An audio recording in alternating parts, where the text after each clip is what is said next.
छत्तीसगढ़ में संगठन को और मजबूत करने की दिशा में भारतीय जनता पार्टी ने बड़ा कदम उठाया है।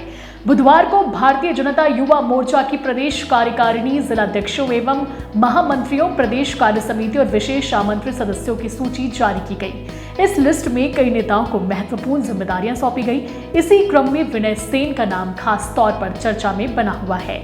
विनय सेन को भारतीय जनता युवा मोर्चा भिलाई का जिला महामंत्री नियुक्त किया गया है। इसके पहले वे वैशाली नगर मंडल अध्यक्ष के रूप में कार्यरत थे और सबसे कम उम्र के मंडल अध्यक्षों में शामिल रहे।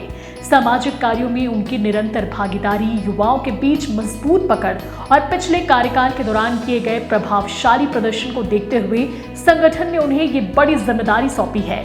सूची जारी होते ही विनय सेन के समर्थकों में उत्साह देखने को मिला। समर्थकों ने जोरदार जश्न मनाया, रैली निकालकर शक्ति प्रदर्शन किया और संगठन के प्रति अपनी प्रतिबद्धता जताई। कुल मिलाकर ये नियुक्ति बीजेपी और युवा मोर्चा दोनों के लिए संगठनात्मक मजबूती की दिशा में एक अहम कदम मानी जा रही है।